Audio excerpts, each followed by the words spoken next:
더불어민주당 전당대회를 앞두고 후보 간 경쟁이 막바지로 향하고 있습니다.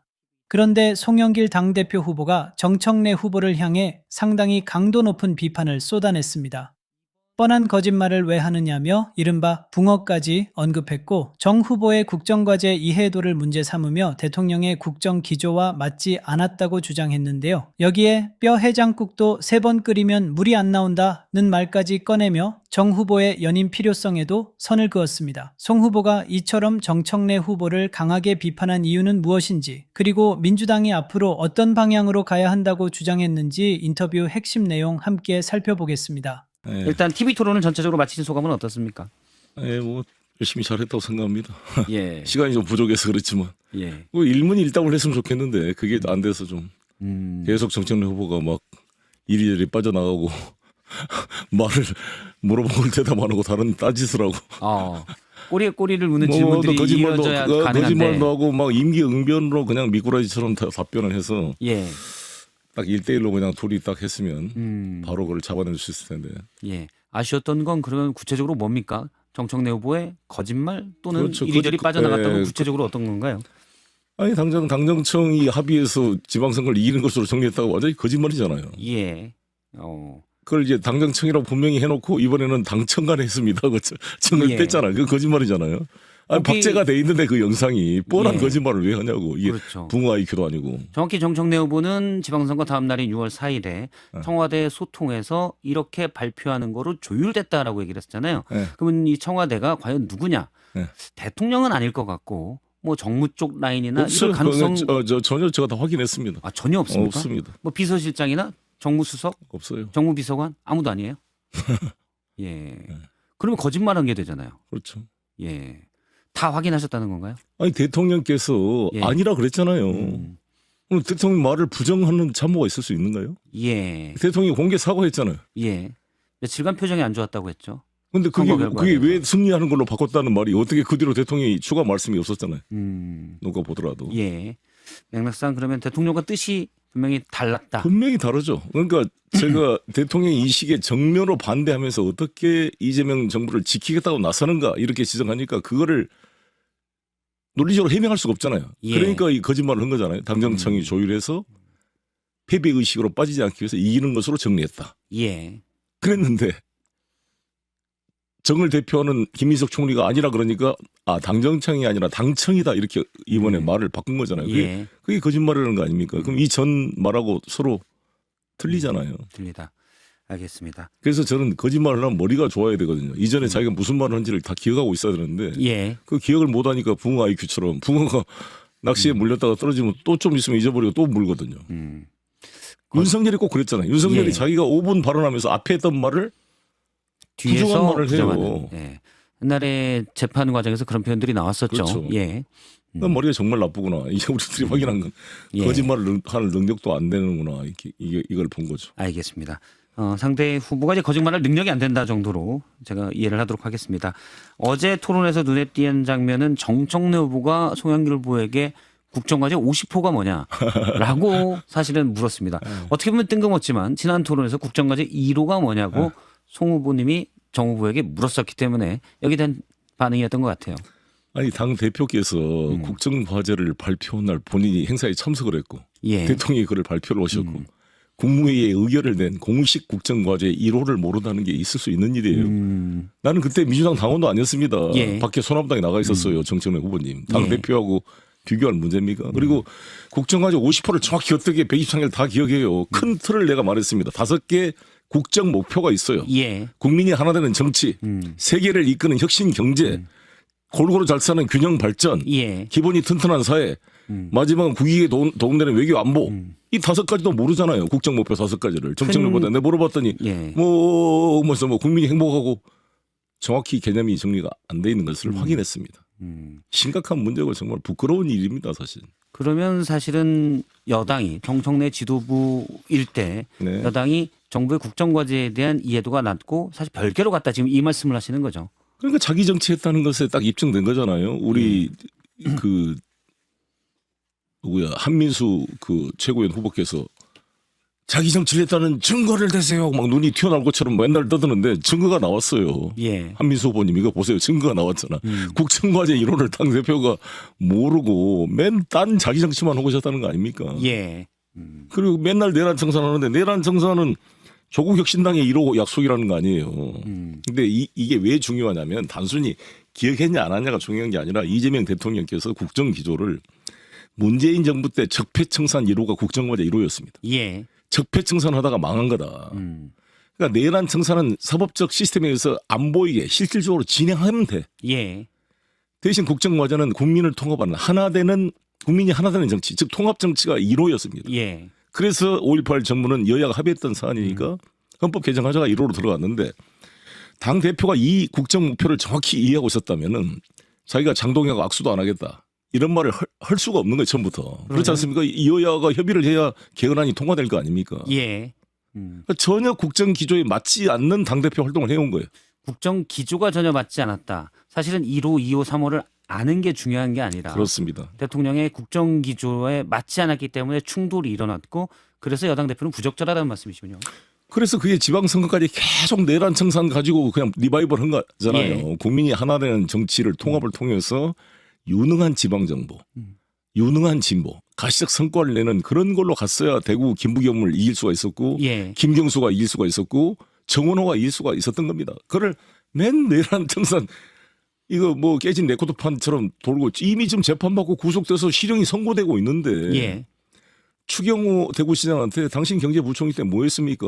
대구 KT공항 이전 문제 이거 한 14조 이상의 돈이 들어갔는데 기부대 양해 방식으로 해결할 수 있습니까?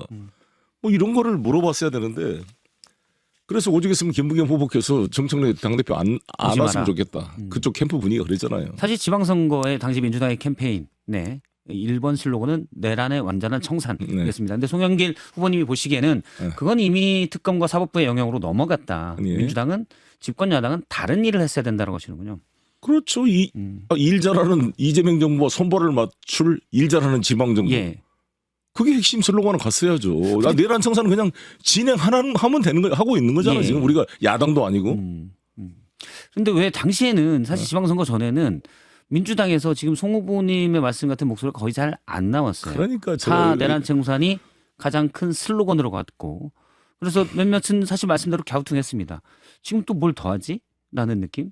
저는 그래서 저도 이제 선거 후보로 출마해서 연수구에서 보궐선거가 예. 나왔다 보니까 저는 한계가 있었지만 그래도 틈틈이 제가 그 이야기를 했죠. 인터뷰를 통해서. 예. 핵심 슬로건은 유능한 지방정부로 가야 된다. 예. 그리고 정청래 대표도 그 지역 후보자가 원하는 사람을 보내야지 원하지 않는데 자기가 가면 안 된다. 괜히 부산 가서 오빠 발언해가지고 그 오히려 마이너스가 된 거잖아요. 예. 후보자한테 도움이 된 게 아니라. 알겠습니다.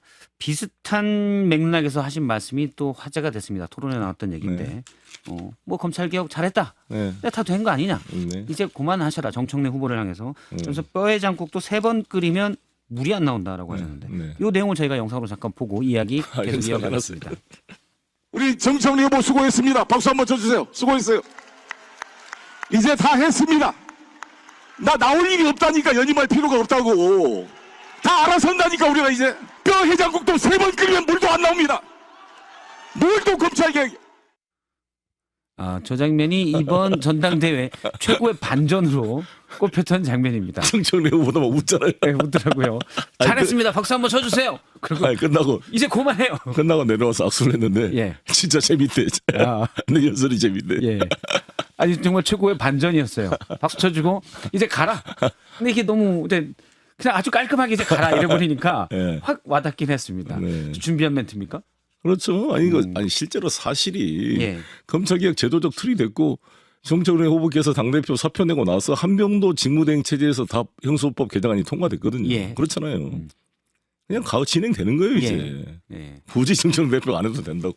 예. 오히려 지금 내가는 이제 조희대 대법원장 탄핵을 내가 하자고 하고 있는 거죠. 근데 말씀하셨으니까 얘기를 하면 조희대 대법원장의 탄핵 이슈를 이제 송영길 후보님이 맨 처음에 들고 나오셨는데 이것도 어떻게 보면 민생과는 네. 큰 관련이 없는 거예요.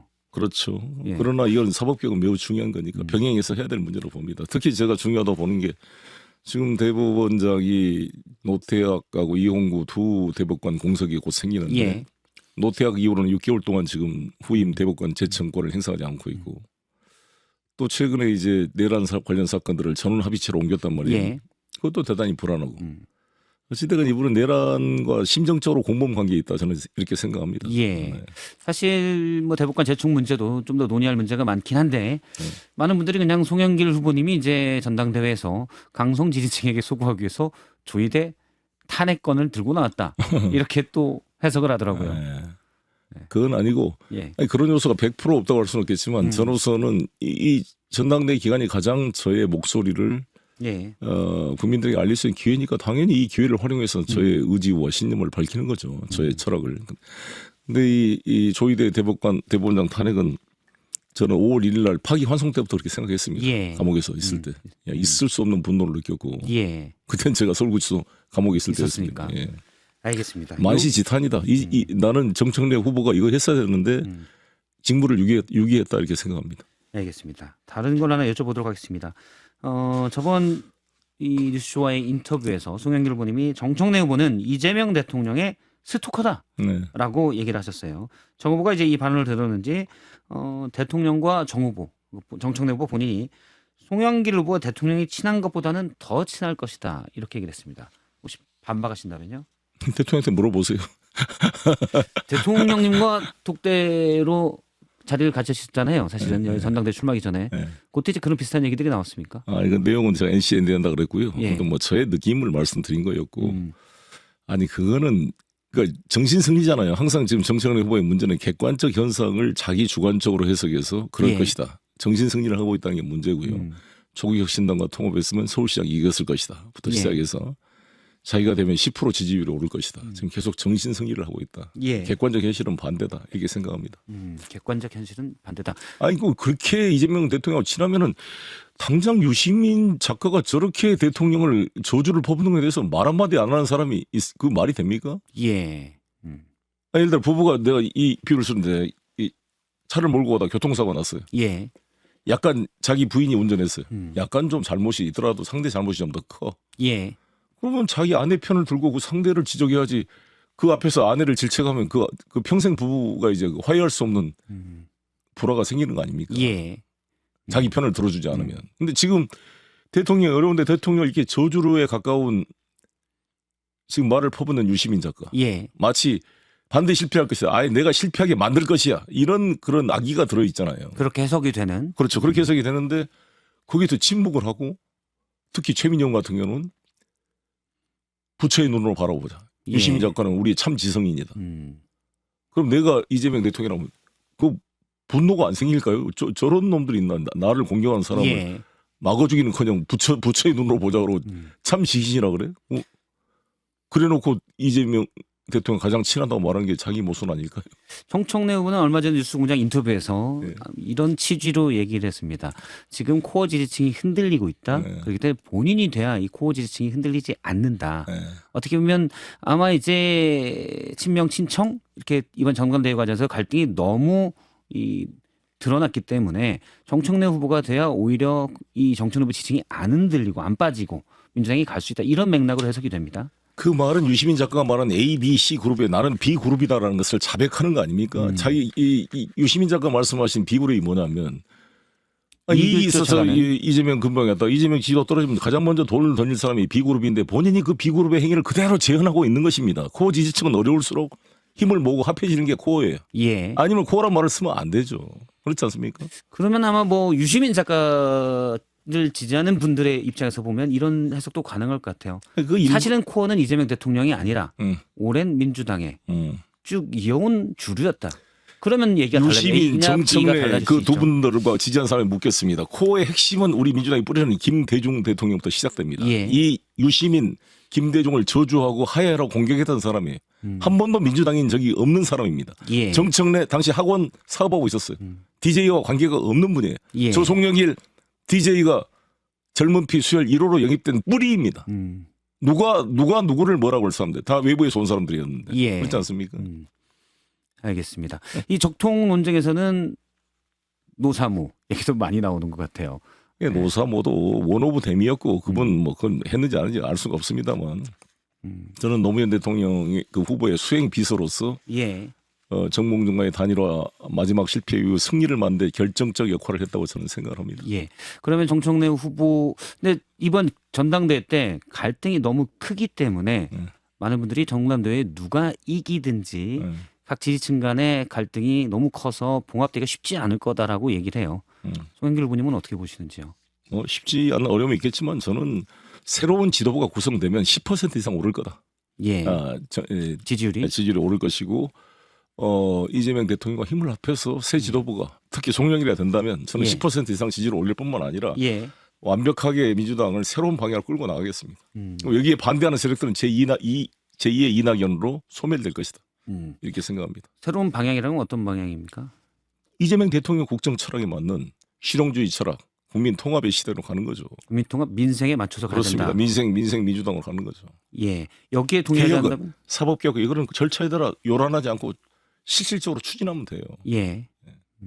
알겠습니다. 현안에 대한 것도 정책 현안에 대해서 몇 가지 좀 여쭤보도록 하겠습니다. 정부가 얼마 전에 발표한 세제 개편안, 골자는 또 부동산이었는데요.